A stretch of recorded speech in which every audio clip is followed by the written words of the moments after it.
আসসালামু আলাইকুম রহমতুল্লাহি ওয়া বারাকাতুহু। প্রিয় দর্শক ও শ্রোতা মণ্ডলী, পবিত্র রমজানুল মুবারকের এই রাত গভীরে এই মুহূর্তে আমি এই লাইভে এসেছি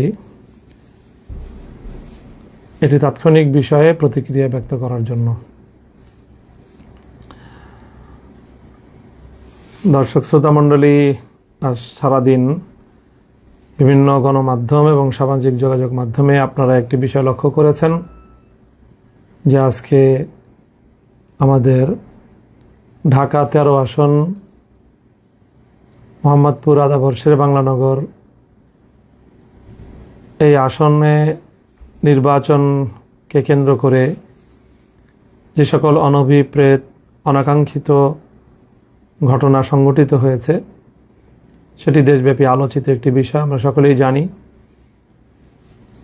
বিগত ত্রয়োদশ জাতীয় সংসদ নির্বাচনে যে আসনগুলোতে ব্যাপকভাবে ইলেকশন ইঞ্জিনিয়ারিং হয়েছে এবং জনগণের রায় ছিনতাই করা হয়েছে অত্যন্ত নগ্নভাবে, তার মধ্যে সবচেয়ে আলোচিত আসন হলো ঢাকা 13 আসন।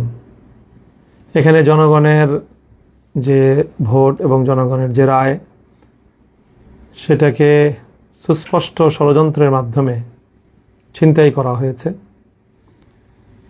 এবং সেই ছিনতাইকাণ্ডের সাথে অত্যন্ত দুঃখজনকভাবে বাংলাদেশের দায়িত্বশীল অনেকগুলো মহল এটার সাথে জড়িত।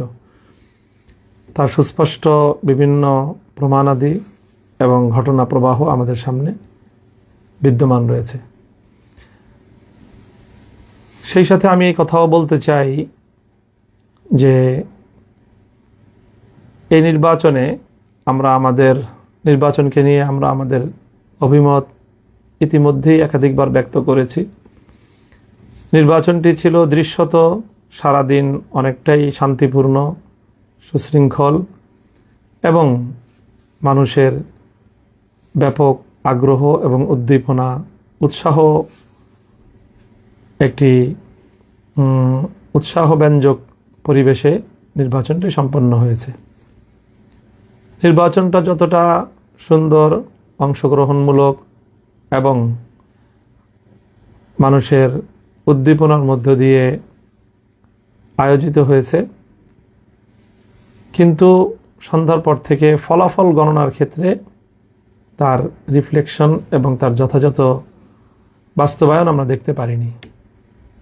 ফলাফল গণনার সময় নানা ধরনের ছলচাতুরির আশ্রয় নেওয়া হয়েছে, প্রতারণা করা হয়েছে এবং এক কথায় বলতে গেলে ইলেকশন ইঞ্জিনিয়ারিংয়ের মাধ্যমে টার্গেটকৃত ব্যক্তিবর্গকে তাদের জয় ছিনিয়ে নিয়ে তাদেরকে পরাজিত দেখানো হয়েছে। এবং তার মধ্যে সবচেয়ে গুরুত্বপূর্ণ যে আসনটিতে এই ইলেকশন ইঞ্জিনিয়ারিংয়ের মাধ্যমে জনগণের নির্বাচিত প্রার্থীর জয়ে ছিনতাই করা হয়েছে, তার মধ্যে ঢাকা 13 আসন হলো অন্যতম এবং সর্বাগ্রে। কিন্তু এখানেও সারাদিন দৃশ্যত নির্বাচনের পরিবেশ ছিল অনেকটাই শান্তিপূর্ণ এবং উৎসবমুখর। বড় ধরনের কোনো সহিংসতার ঘটনা এখানে ঘটেনি। সকাল থেকেই আমাদের 11 দলীয় নির্বাচনের প্রতীক রিকশা মার্কার যেই সকল পোলিং এজেন্ট এবং তাদের যে সকল স্বেচ্ছাসেবক এবং কর্মীবৃন্দ ছিল তাদেরকে অনেক জায়গায় ভয়ভীতি প্রদর্শন করা হয়েছে, হুমকি ধমকি প্রদান করা হয়েছে এবং আমরা সকাল থেকেই অব্যাহতভাবে গণমাধ্যমে এই ঘটনার প্রতিবাদ জানিয়ে আসছিলাম। আমাদের ঢাকা 13 আসনটি 7টি ওয়ার্ড নিয়ে গঠিত এবং এই 7টি ওয়ার্ডের মধ্যে সকাল ভোর থেকেই সবচেয়ে বেশি আমাদের নেতাকর্মীদেরকে হুমকি ধমকি প্রদান করা হয়েছে এবং অশোভন আচরণ করা হয়েছে আমাদের এই 13 আসনের 34 নং ওয়ার্ডে। স্থানীয় বিএনপি নেতা রাজেশ খানের নেতৃত্বে এই জাতীয় কার্যকলাপ পরিচালনা করা হয়। আমাদের কেন্দ্রের বাইরে বুথগুলোতে আমাদের যে সকল নেতাকর্মীরা ভোটারদেরকে রিসিপশনের জন্য, তাদেরকে ভোটার স্লিপ প্রদান করার জন্য, ভোটারদেরকে এগিয়ে আনার জন্য যে সকল কার্যক্রম পরিচালিত হচ্ছিল, প্রতিটি সেন্টারে সেন্টারে, প্রতিটি কেন্দ্রে কেন্দ্রে এবং প্রতিটি আমাদের যে বুথ ছিল সবগুলোতে গিয়ে রাজেশ খান এবং তার সন্ত্রাসী বাহিনী ব্যাপকভাবে সন্ত্রাসী কার্যকলাপ পরিচালনা করেছে, হুমকি ধামকি প্রদান করেছে এবং তাদের অনেককে সেখান থেকে চলে যাওয়ার জন্য প্রাণনাশেরও হুমকি পর্যন্ত দিয়েছে এই রাজেশ খান। এই কথাগুলো আজ আমি ইলেকশনের অনেক দিন পরে এসে বলছি তা নয়। আমি 12 তারিখ সকাল 10টার মধ্যেই এই কথাগুলো আমি গণমাধ্যমে বলেছি এবং রাজেশ খানের নাম নিয়েই আমি আমার এই অভিযোগের কথাগুলো সেখানে ব্যক্ত করেছি। তবে সেখানে আমাদের পক্ষ থেকে কোনো প্রতিরোধ অথবা পাল্টা কোনো তাদের উপরে কোনো হামলা অথবা কোনো ভয়ভীতি প্রদর্শনের ঘটনা ঘটেনি। আমাদের নিরীহ লোকজন তাদের ভয়ভীতি যতটুকু উপেক্ষা করে সম্ভব হয়েছে কার্যক্রম পরিচালনা করেছে। তবে দিন গড়ানোর সাথে সাথে সেখানে তাদের শোডাউন এবং কেন্দ্রের সামনে তাদের শক্তি প্রদর্শনের মাত্রা বৃদ্ধি পেতে থাকলে একসময় আইনশৃঙ্খলা রক্ষাকারী বাহিনী সেখানে পদক্ষেপ গ্রহণ করে, বিশেষ করে আর্মি গিয়ে সেখানে সেই বিএনপির এবং ধানের শীষের প্রতীকের যারা কর্মী ছিল এবং সাধারণ মানুষদেরকে যারা ভীতি প্রদর্শন করছিল এবং ভোটের শান্তিপ্রিয় পরিবেশকে যারা বিঘ্ন ঘটাচ্ছিল তাদেরকে বারবার ছত্রভঙ্গ করে দিয়েছে আইনশৃঙ্খলা রক্ষাকারী বাহিনী এবং বিশেষ করে আর্মি। এবং সেখানে তাদেরকে ছত্রভঙ্গ করতে গিয়ে সেখানে আর্মি অ্যাকশনে গিয়েছে, লাঠিপেটা করেছে ব্যাপকভাবে এবং সেই লাঠিপেটায় সারাদিন বিভিন্ন কেন্দ্রে বিএনপির অনেক নেতাকর্মী, ধানের শীষের অনেক নেতাকর্মী তারা আঘাতপ্রাপ্ত হয়েছে। ক্ষেত্র বিশেষে তাদের সাথে সাথে আমাদেরও অল্প কিছু লোক আর্মির সেই প্রহারের শিকার হয়েছে এবং তারাও আহত হয়েছে এবং সেই আহতদেরকে আমি 12 তারিখ রাতেই তাদের শয্যাপাশে গিয়েছি এবং তাদের চিকিৎসার ব্যবস্থা আমি গ্রহণ করেছি।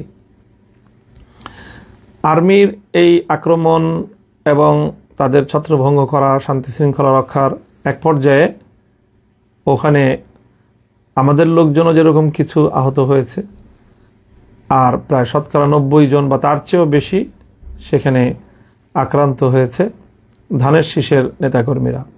কারণ তারাই সকাল থেকে ভোট কেন্দ্র দখল করার এবং ভোটের পরিবেশ নষ্ট করার, ভয়ভীতি প্রদর্শন করার এই সকল সন্ত্রাসী কার্যকলাপগুলো পরিচালনা করছিল এবং এতে সবচেয়ে বেশি ভূমিকা ছিল রাজেশ খানের। সেই রাজেশ খানের কর্মী বাহিনীর সাথেই আর্মি তাদেরকে ছত্রভঙ্গ করতে গিয়ে তাদের উপর লাঠিপেটা করে এবং সেই লাঠিপেটায় তাদের মধ্যে অনেকে আহত হয়েছে এবং সেই আহতদের মধ্যে রাজেশ খানের নিকটাত্মীয় একজন হায়দার আলী নামে এক ব্যক্তি ছিলেন। সেটা আমরা আগে জানতে পারিনি, তাদের পরিচয় শনাক্ত করা যায়নি।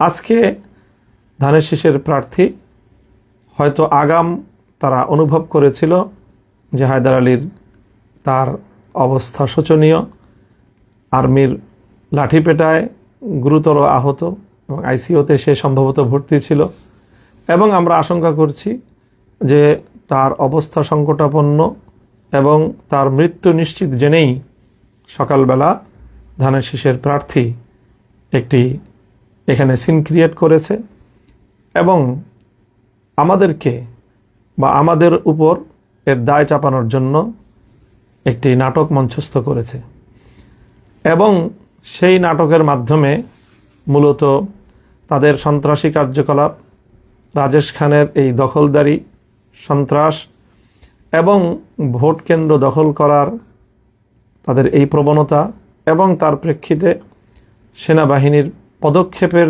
বিষয়কে আড়াল করার জন্য শাক দিয়ে মাছ ঢাকার একটি প্রবণতা হিসেবে হঠাৎ করে আজ ইলেকশনের এতদিন পরে এসে এই জাতীয় ঘটনার দায়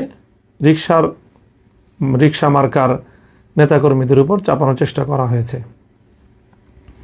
আমি মনে করি এটি একটি দূরভিসন্ধি এবং ষড়যন্ত্রমূলক ঘটনা।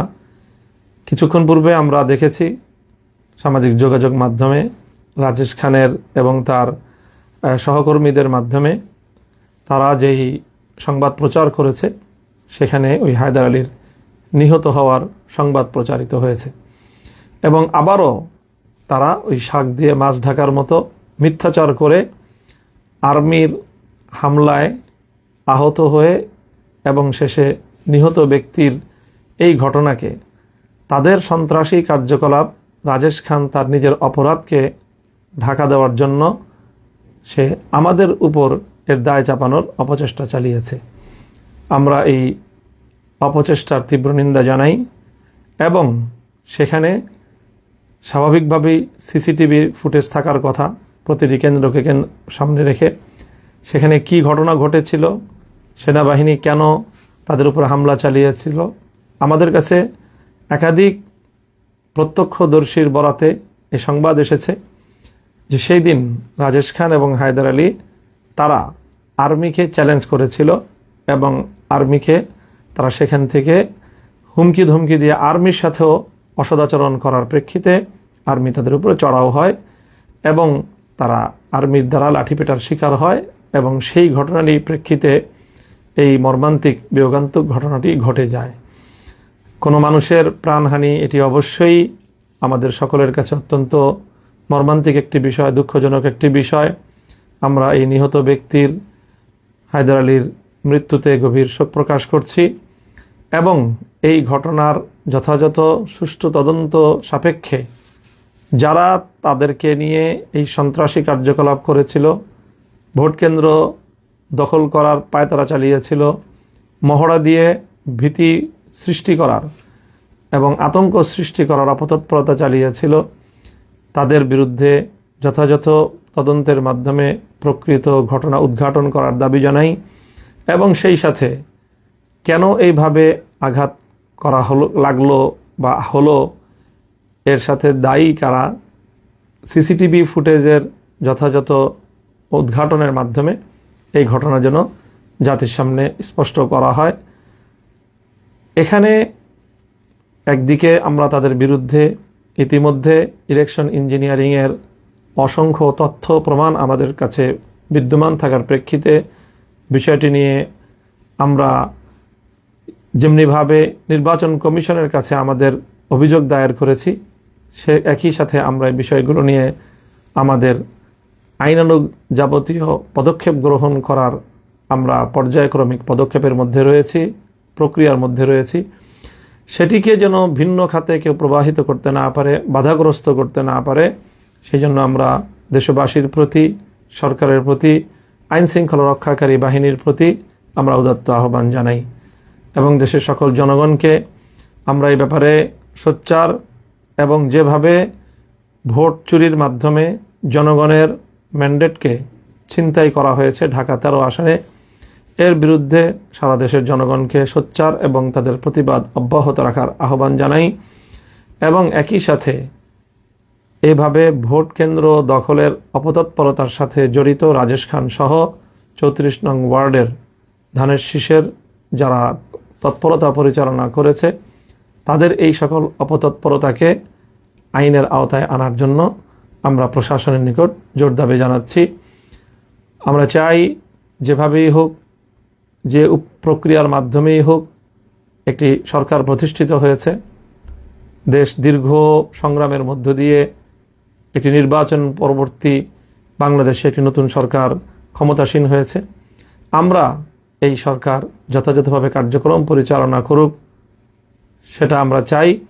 কোনোভাবেই শান্তিপূর্ণ পরিস্থিতিকে ঘোলাটে করার কোনো অপচেষ্টা, সাধারণ শান্তিপ্রিয় পরিবেশকে উত্তপ্ত করার মতো কোনো কর্মকাণ্ড যেন কেউ পরিচালনা করতে না পারে, সেজন্য আমরা সরকার এবং সংশ্লিষ্ট কর্তৃপক্ষকে সেই বিষয়ে সোচ্চার এবং সজাগ থাকার উদাত্ত আহ্বান জানাচ্ছি। সকলকে ধন্যবাদ জানিয়ে আমি আমার বক্তব্য শেষ করছি। ওয়া আখিরু দাওয়ানা আলহামদুলিল্লাহি রাব্বিল আলামিন। আসসালামু আলাইকুম ওয়া রাহমাতুল্লাহ।